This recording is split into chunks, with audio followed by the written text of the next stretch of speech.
We've been thinking about these issues for a long time, but during lockdown we've had chance maybe to focus a little bit more, and what I usually do stopped happening, so I've been able to spend more time doing it.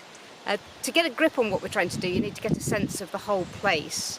We've got a big set of buildings, we've got a guest house which is mid-19th century, we've got a convent and a chapel in between that, we've got a more modern nursing home, and then we've got a big area of grounds which was, I suppose, the size of a small farm really, with fields, woods, garden, and also a vegetable garden.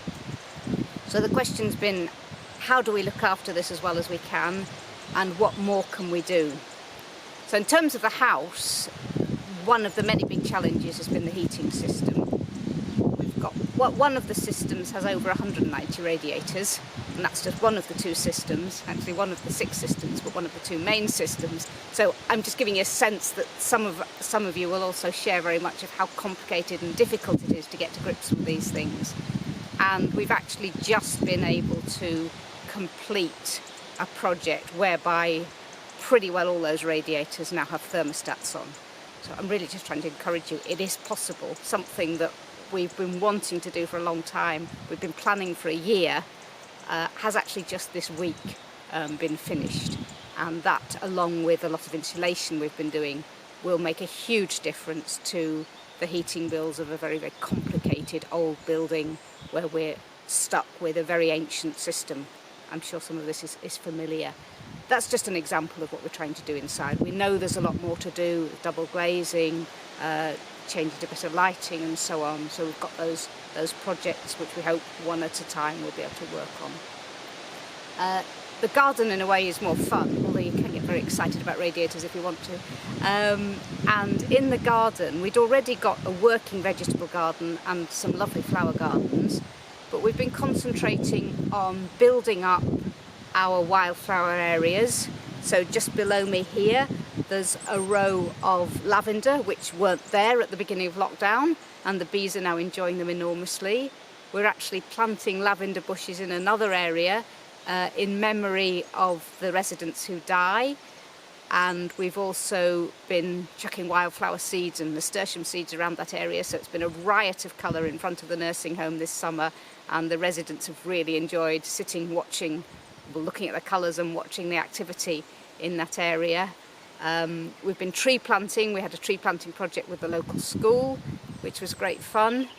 And down in the vegetable garden we've been working hard to improve on using the produce better. We're trying to make it more green, we're trying to build up a proper compost system, hoping to use more of the kitchen waste and more of the paper and cardboard waste for that.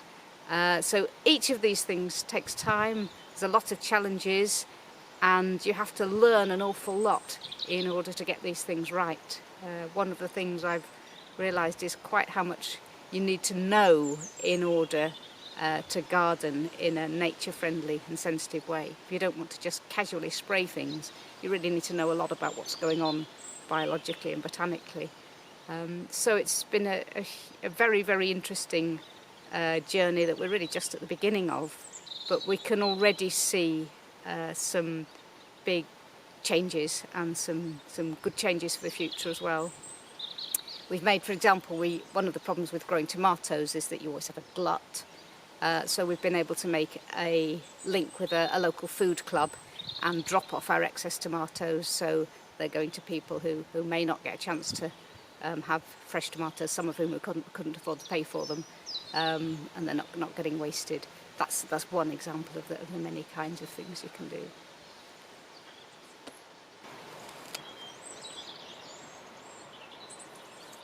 So we've got lots of apples, and some years we have an enormous number of apples, far more than we can use. This year we've been much more organised about picking and packing them, so I hope we're going to be able to use more ourselves. But we've also got a link with a local group who take the apples, juice them, and then sell them and bring some bottles back to us in exchange.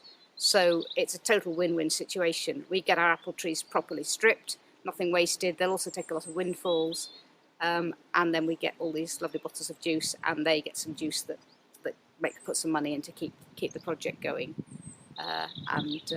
So one of my treats at this time of year is to go and get an apple fresh off the tree, which is not even in the same league as an apple bought from the shops, especially if it comes from New Zealand. And the downside of that is I can't eat apples the rest of the year because they don't taste of anything. Now, some people will say, oh, well, you've got amazing grounds here, you're so lucky, you've got more resources, we haven't got that. But what could people do maybe that you're doing, but maybe just in a smaller way? That's a great question. The first thing I'd say to them is just be thankful that you haven't got 190 radiators, some of which are 60 years old.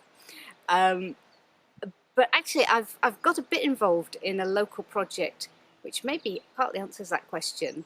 It's called the Seedlings Project, and we are planning to set up a little local group enabling local people to start growing their own vegetables on even really tiny areas. So obviously if they've got a decent sized garden, that's great, but even if they've only got a small patch, to start growing their own vegetables, to share seeds, to share understanding. It's partly a practical project. People can get healthier, it's good for mental health, obviously it reduces food miles, all sorts of fantastic things, but it's also a way of educating people into understanding about the environment, into understanding about climate change and so on. And it's also a way of community building. So it, again, total win-win situation, and you only need a tiny bit of land to start doing that. So would you say that you're integrating ecology much more into your ministry, and particularly obviously because of the pandemic at the moment as well, that you've had a lot more time, it's become more central to your life? I think it's been growing. I actually wrote a CTS pamphlet about these things probably 30 years ago when these things were very unfashionable, and which I revised that and it came out again more recently. So in a sense, what I've seen is the church and the world coming closer together and coming to say things that Pope John Paul was saying in 1990, and even before him Paul VI was saying, but maybe coming to a deeper appreciation. And it's one of the really exciting things about it is it's an area in which secular thinking is actually, I would say, converging on a lot of central truths about humanity that Catholic social teaching has been articulating for decades. And that's really potentially very exciting.